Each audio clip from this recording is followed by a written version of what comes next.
Hello student, capillary से दो तरह के क्वेश्चन बनते हैं और ये नीट या जेई में इम्पॉर्टेंट है वो कैपिलरी से रिलेटेड। राइट, वो दो तरीके से क्वेश्चंस कौन हो सकते हैं। इसको पहला है चेंज इन रेडियस, अगर कैपिलरी के रेडियस में चेंज करते हैं तो एक क्वेश्चन बनता है। दूसरा क्या बनता है कि लिक्विड को हम चेंज करते हैं और कैपिलरी को हम सेम रखते हैं। राइट, पहले इंसिडेंस को हम देखते हैं। जैसा कि हमको पता था adhesive pressure is equal to the excess pressure rho g h. यहीं से हम लोग शुरुआत करेंगे और कोई फार्मूला आपको याद करना नहीं, बस ये दिमाग में रखेंगे तो क्वेश्चन भी लगेगा, कॉन्सेप्ट भी क्लियर होता चला जाएगा।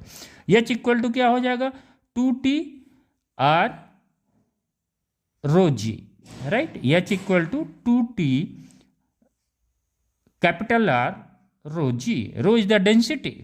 ओके, नाउ हमेशा ये ध्यान रखिएगा जब भी कैपिलरी में जाइएगा तो ये एक ट्रायंगल जरूर बनता है और ये जो रेडियस होगा ये क्या है, कैपिलरी का रेडियस है। राइट, और ये क्या है, आर क्या है, रेडियस ऑफ कर्वेचर है। ये थीटा क्या है, एंगल ऑफ कांटेक्ट है। राइट, जो एंगल ऑफ कांटेक्ट है ये थीटा, ये चीज़ ज़रूर ध्यान आप रखेंगे। तो इस तरह से हमें मिलता है कि जो रेडियस ऑफ कर्वेचर है ये क्या होगा, रेडियस अपॉन कॉस थीटा। इसकी वैल्यू हम यहाँ रखते हैं। एच इक्वल टू हमें क्या मिल जाता है, 2T cos theta R rho g, where rho is the density, right, R is the radius. अगर सिर्फ कैपिलरी के रेडियस में चेंज हो रहा है, लिक्विड एज इट इज है, सेम है, इसका मतलब सरफेस टेंशन सेम होगा। क्योंकि कैपिलरी चेंज नहीं हो रहा है, इसका मतलब कैपिलरी अगर ग्लास का बना हुआ है तो ग्लास और जो लिक्विड होगा उसका जो पेयर है उसका क्या होगा, एंगल ऑफ कांटेक्ट भी सेम होगा।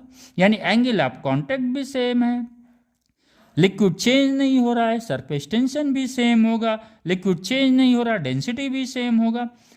चेंज क्या हो रहा है, आर। इसका मतलब हम कह सकते हैं द राइज और fall in liquid in capillary is inversely proportional to the radius of the capillary.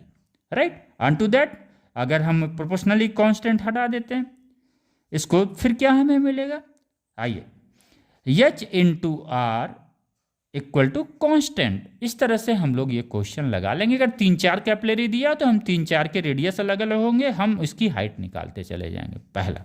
दूसरा, चेंज इन लिक्विड, अगर हम लिक्विड चेंज करते हैं और कैपिलरी सेम होती है, कैपिलरी सेम होने का मतलब क्या हुआ, उसका रेडियस क्या होगा, कैपिलरी का सेम होगा।